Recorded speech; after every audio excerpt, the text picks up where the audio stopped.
My brother framed me for stealing from our parents after I supported him financially for years, so I exposed his scheme calmly and watched everyone turn against him instantly.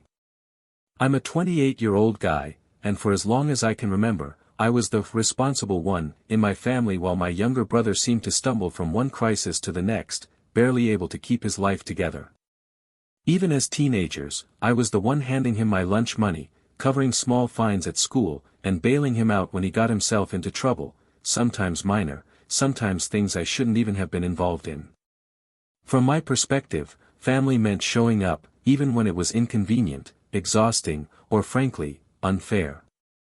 I would sit at the kitchen table, counting the cash I was lending him for the third week in a row, while he lounged on the couch, scrolling on his phone, complaining about how unfair everything felt. Parents, of course, noticed my efforts. They'd pat me on the back, telling me how proud they were that I was so responsible, while quietly brushing off his failures with a shrug. He's just a sensitive kid, give him some slack. That subtle imbalance stuck in my chest like a weight I couldn't shake. I started to feel a twinge of resentment, the kind you try to ignore but that never fully leaves. Friends would joke, half laughing, half serious, "Dude, you're such a doormat, man. When's he gonna grow up?" And I'd force a laugh, saying, yeah. I just want to help." Deep down, I told myself I wasn't being a pushover, I was being a good brother, a reliable one. Even as I offered him my time, money, and emotional energy, I had this tiny, uneasy feeling, like a shadow in the corner of my mind. What if my trust wasn't just appreciated, but expected? What if the more I gave, the more it became something he could exploit? I pushed the thought away, thinking I was overreacting. Still, a cold knot of anticipation curled in my stomach, a sense that my generosity, my patience, and my belief in family might someday be turned against me in ways I couldn't yet imagine. And I think, maybe, that day was closer than I'd ever allowed myself to admit. By the time I hit my early 20s, helping my brother had escalated from small loans and favors into a full-blown financial lifeline. When his jobs fell through, or he quit them because they didn't respect him, I was there, covering rent, paying overdue bills, and even helping with car repairs he neglected for months. It wasn't just the money, either. I spent hours on the phone with landlords, debt collectors, and even employers, trying to smooth over mistakes that weren't mine. I can still remember the cold fluorescent lights of my own kitchen while I balanced my account statements late at night, counting how much I could spare this month without sinking myself. From the outside, my parents were proud. "You're so responsible," they'd say, and I'd nod, swallowing the exhaustion behind my smile. Meanwhile, my brother acted like this was normal, like he had earned it. I'd hear him laughing on the couch, the smell of fast food lingering around him, while I prepped another pile of bills for payment. He didn't thank me, he didn't even seem aware of how much I was sacrificing. "Don't worry, I've got it," I muttered once when he handed me yet another past due notice, forcing a casual tone I didn't feel. Friends occasionally nudged me, joking, "Dude, you're basically his sugar daddy," and I'd laugh it off, pretending I didn't feel the sting. But late at night, lying in bed, the resentment festered. I began noticing the subtle ways he took advantage of my patience, asking for more than he needed, expecting me to cover mistakes he could have fixed himself. The quiet dread started to creep in, that small, nagging voice whispering that maybe, just maybe, all this help wasn't fostering growth or gratitude, it was creating a dangerous sense of entitlement in him. And as much as I tried to ignore it, I couldn't shake the feeling that one day, my own generosity might be used as a weapon against me in ways I was utterly unprepared for. It started with small things, disappearing cash from my room, bills I thought I had paid suddenly marked as overdue, and my parents asking me questions with a cautious tone that made my stomach drop. "Did you take this money?" my mom asked one evening, holding a crumpled receipt I had never seen before. I froze, confused, my own heart pounding like a drum in my chest. My brother was hovering nearby, leaning casually against the doorway, a faint smirk tugging at his lips. "I don't know what you mean," I said, voice tight, trying to sound calm. "I haven't touched anything." Even as I insisted on my innocence, the seed of doubt started to grow. My parents' eyes didn't meet mine, they glanced at each other, unsure, hesitant. I could feel the shift in the air, heavy and suffocating, like a storm pressing down on a small, fragile town. The quiet tension in the house grew day by day, every look and comment weighted, every accusation implied. Meanwhile, my brother stayed silent, letting the confusion hang in the air like smoke, feeding off it in ways I didn't yet understand. Friends started to notice, too. A casual message, "Everything okay at home," would send a jolt through me, a reminder that the whispers were starting to leak beyond the walls of my own house. I tried to push the feeling away, convincing myself that my brother wasn't capable of doing something so calculated. But little by little, the unease settled deep in my gut. And I began to realize, with a pit forming in my stomach, that his manipulation was no longer accidental, it was deliberate.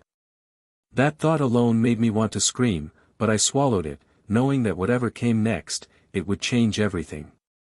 The air was tense that night, the quiet punctuated only by the hum of the fridge and the distant sound of a car engine outside. I didn't know it yet, but things were about to spiral far beyond what I could have ever prepared for. It happened on a Tuesday evening, the kind of ordinary day that makes a betrayal feel even heavier. My parents called me into the living room, their faces serious, eyes darting nervously between each other. My brother was already there, pretending to look concerned, hands folded like a perfect little picture of innocence. "We need to talk about the money that's gone missing," my dad said slowly, voice low. "It's serious, and we need answers." My chest tightened, and I felt a cold wave of panic hit me. Missing money? I had no idea what he was talking about. I tried to stay calm. I haven't taken anything. "I swear," I said, my voice shaking despite my best efforts. My mom frowned, glancing at my brother, who nodded subtly, like some secret code passed between them. "We've checked everything, and it's all pointing to you," my dad said, laying a series of bank statements and receipts on the coffee table. My stomach lurched. The room felt smaller suddenly, like the walls were closing in. I looked at my brother, hoping for a flicker of truth, a hint that he'd step forward, but instead, there was only that quiet, smug expression. I felt anger, disbelief, and heartbreak all at once, a cocktail I couldn't spit out fast enough. "This can't be happening," I muttered, gripping the edge of the couch so hard my knuckles turned white. The accusation wasn't just a shock, it was a betrayal so precise it felt surgical. Every piece of evidence had been planted meticulously, every transaction twisted, every note forged. And as I stood there, trying to comprehend what my brother had done, a terrifying thought crept in: this wasn't a mistake. He had framed me on purpose, weaponizing the very trust and help I had given him my entire life. I felt a flicker of something dark rise in me, rage mixed with disbelief, but I forced it down, breathing through the panic. I knew, deep in my gut, that whatever I did next, it had to be calm, measured, and precise. Because once the storm hit, nothing would ever be the same. The days after the accusation were unbearable. Every glance from my parents carried suspicion, every casual remark was a reminder that I was now the accused, the untrustworthy one, in my own home. I couldn't walk through the kitchen without feeling my brother's eyes on me, calm and unreadable, watching me squirm under invisible scrutiny. Nights were the worst. Lying in bed, I stared at the ceiling, my mind racing through every transaction, every favor, every dollar I had given him over the years. Could I have made a mistake somewhere? Was there some evidence I'd overlooked? I felt completely alone. Even my friends, who had once laughed with me over his antics, now spoke in hesitant tones, unsure if they could trust me, or if I was somehow guilty. "Are you sure you didn't take it?" one friend asked tentatively over the phone, and my chest sank. The weight of doubt settled on me like a heavy blanket, suffocating and relentless. Meanwhile, my brother remained perfectly composed, the picture of innocence, occasionally dropping a "I really don't know what's happening," in a tone that made my blood boil. I couldn't stop replaying the events in my head, every interaction, every casual remark, every sigh from my parents, was it sympathy or judgment? I realized this wasn't just about missing money. This was about him using my own generosity against me, turning my past sacrifices into ammunition. I'd given him everything, and now it was being used to destroy me. That week, I hit a kind of rock bottom I hadn't expected. Anxiety clawed at me constantly, my confidence shattered, my trust in my family fractured. And yet, beneath the fear, a quiet resolve started to form. I wouldn't let this go unchecked, I couldn't. Because deep down, I knew one thing for certain, I wasn't guilty. And soon, I would find the proof to show everyone the truth. After days of sleepless nights and pacing my apartment, I decided I couldn't rely on hope or explanations, I had to find the proof myself. I started methodically, reviewing bank statements, online transactions, and receipts, looking for any tiny clue that could explain what my brother had done. At first, I found only inconsistencies and gaps, small enough that I questioned my own memory. But then, slowly, the picture began to emerge. A transfer here, a receipt there, subtle manipulations only someone familiar with my habits could have orchestrated. My chest tightened when I realized, every missing dollar, every discrepancy, pointed directly to him. I felt a mixture of vindication and fury. It wasn't just that I was being framed, it was that the person I had sacrificed for, the one I had trusted above all, had spent years planning this carefully. I traced digital footprints, comparing timestamps, cross-referencing notes he couldn't have known I kept. Each discovery added weight to my conviction, he hadn't stumbled into this by accident. He had weaponized my generosity, exploiting my patience and goodwill with surgical precision. Late one night, I sat at my desk, the faint glow of my laptop illuminating the lines of evidence before me. The house was silent, the hum of the fridge and the occasional car outside the only sounds. My hands shook, not from fear, but from adrenaline and the electric mix of rage and clarity. I realized something crucial, I had him. All the pieces were in place, and soon, my family would see the truth. I leaned back in my chair, exhaling slowly, feeling the first spark of control I'd had in weeks. For the first time since the accusation, I didn't feel helpless. I knew that if I acted calmly and strategically, the coming confrontation could end with me not only proving my innocence but dismantling his entire facade. The thought of finally exposing him, calmly and deliberately, sent a chill down my spine. I couldn't wait to see the look on his face. Once I had the evidence laid out, I realized this wasn't just about proving my innocence, it was about dismantling the web of lies my brother had spun without stooping to his level. I spent hours planning, imagining how to present everything in a way that left no room for doubt. I typed a list of every transaction, every fabricated receipt, every subtle manipulation, arranging them like a roadmap that clearly pointed to him. The goal was simple, calm, factual, undeniable exposure. No yelling. No accusations. Just truth. I practiced my words in front of the mirror, hearing the tremor in my own voice and forcing it out. I'm going to show them exactly what happened, I whispered to myself late at night, the only sound in my empty apartment the faint hum of my laptop. I even rehearsed how to handle interruptions, knowing he would try to lie or twist the narrative. Each time I ran through it, my confidence grew, replacing the lingering anxiety that had eaten at me for days. The tension built as I thought about the confrontation, my parents sitting across from me, their eyes flicking between the documents and my brother, who would surely be sweating under the weight of undeniable truth. I could almost see the subtle crack in his composure, the first hint that his carefully cultivated innocence was about to crumble. Even as I meticulously planned, a quiet thrill ran through me. For the first time in weeks, I wasn't the one under scrutiny, I was in control. And the thought of watching my brother unravel, knowing he had orchestrated this himself, sent a shiver of satisfaction down my spine. The night before the confrontation, I sat alone at my desk, surrounded by stacks of evidence, the soft glow of the lamp casting long shadows across the room. I knew one thing for certain, when tomorrow came, nothing would ever be the same. The next evening, I walked into the living room with everything neatly organized in front of me, printed bank statements, receipts, screenshots, and a detailed timeline of every missing transaction. My parents were sitting on the couch, their faces tense, a mix of worry and lingering doubt still lingering in their eyes. My brother stood off to the side, arms crossed, smirking like he already knew how this would end. I took a deep breath, feeling the air thick with anticipation and tension. "I want to show you exactly what's been happening," I said calmly, my voice steady, and laid the documents out on the coffee table. The room fell silent, except for the hum of the fridge and the faint tick of the wall clock.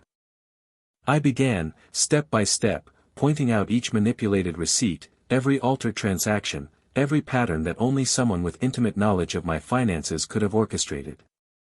My brother's smirk faltered the first time I mentioned the altered bank transfer, the faintest twitch betraying his composure. I continued, speaking slowly, deliberately, letting the evidence speak for itself. "See this transfer? It's impossible for me to have done this," I said, showing how the timestamps and locations proved he'd done it. My parents leaned in closer, eyes widening, confusion giving way to dawning realization. He tried to interrupt, his voice sharp, panicked, "This isn't," but I kept my tone calm, almost clinical.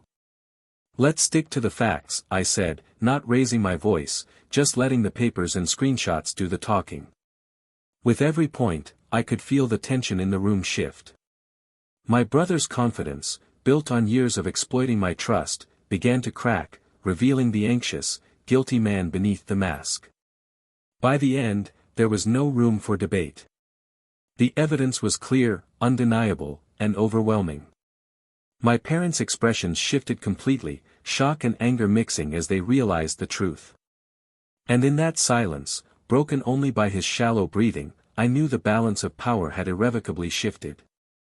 I leaned back slightly, letting the moment linger. The look on his face was something I would never forget. The moment the evidence fully sank in, the room changed.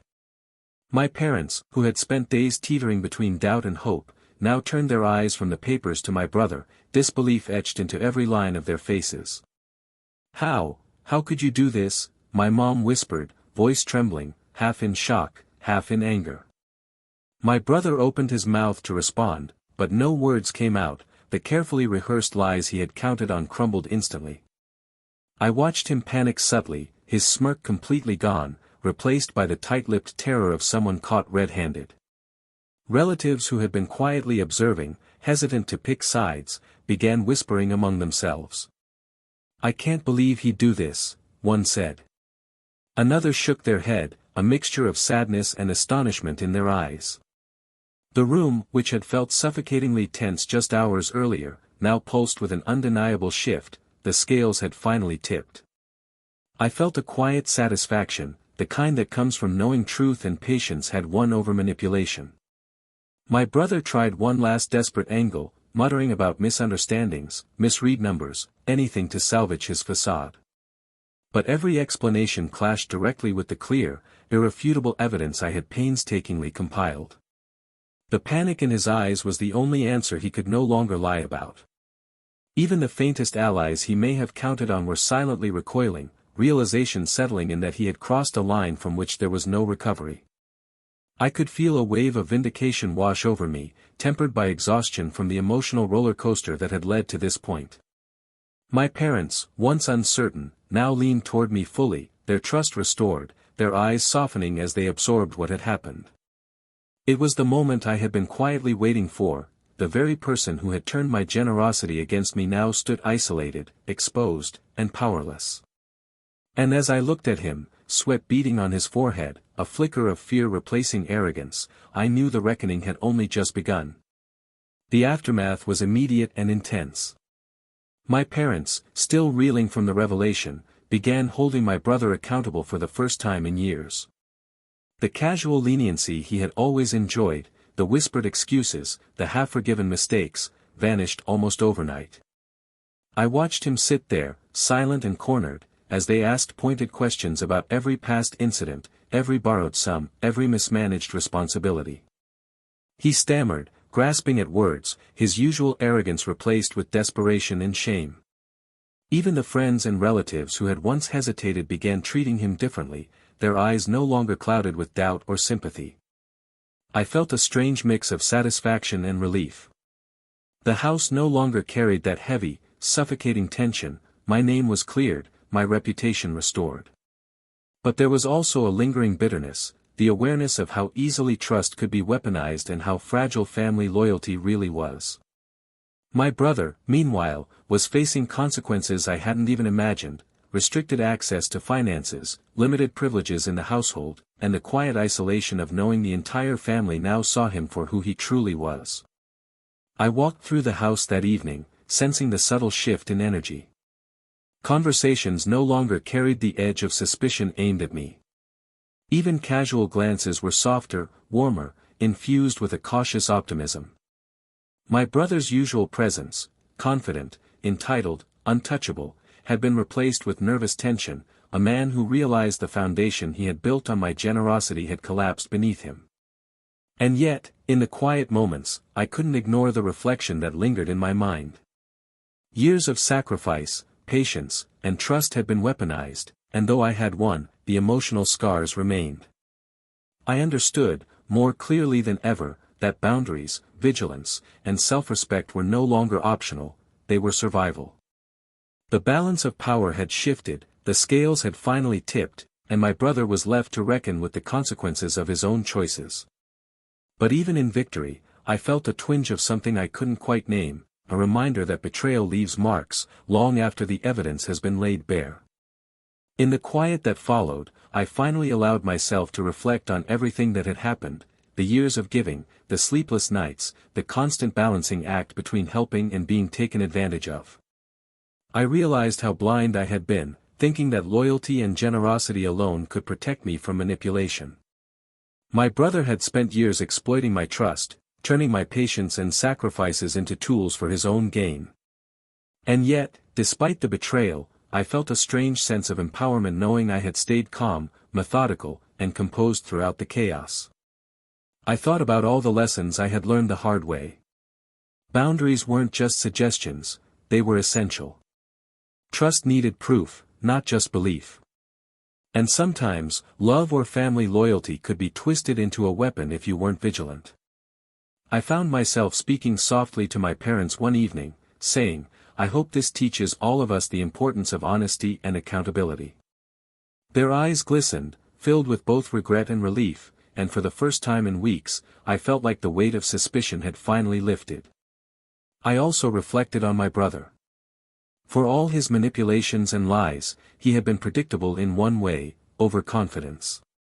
He never expected me to gather proof, to think several steps ahead, to expose the truth calmly. That miscalculation had been his undoing, and it reminded me that patience, strategy, and composure could accomplish more than anger ever could. I felt a quiet pride in the way I had handled the confrontation, knowing that I hadn't stooped to shouting, threats, or aggression. And even as I let myself feel relief, I knew that the experience would stay with me. It had changed the way I approached relationships, trust, and responsibility. Betrayal leaves scars, yes, but it also leaves lessons. And I had survived them all. Yet, somewhere deep down, I knew the final chapter of this story was still to come, the part where closure would meet justice, and true peace would settle in. The final chapter unfolded quietly, almost anticlimactically, but it carried more weight than any dramatic confrontation could. My parents, now fully aware of my brother's deception, had realigned their trust, treating me as the reliable, honest son I had always been. My brother, meanwhile, had become isolated, not out of cruelty, but because his own actions had cut him off. No one needed to lecture him, the evidence spoke for itself, and the cold awareness of what he had done hung over him like a shadow he couldn't escape. I watched him navigate the house, unsure, embarrassed, powerless, and I felt a strange mix of relief and quiet vindication. For me, the sense of justice wasn't explosive or loud, it was silent. I didn't need to yell or seek revenge. My calm, strategic approach had allowed the truth to speak for itself, and that truth carried more weight than any argument ever could. I reflected on the years of sacrifice, the sleepless nights, and the anxiety I had endured, and I realized they hadn't been wasted. They had strengthened me, sharpened my resolve, and taught me the limits of trust and patience. Life slowly returned to a new normal.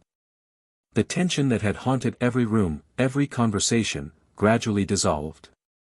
My parents apologized sincerely, acknowledging how they had failed to see the subtle manipulations.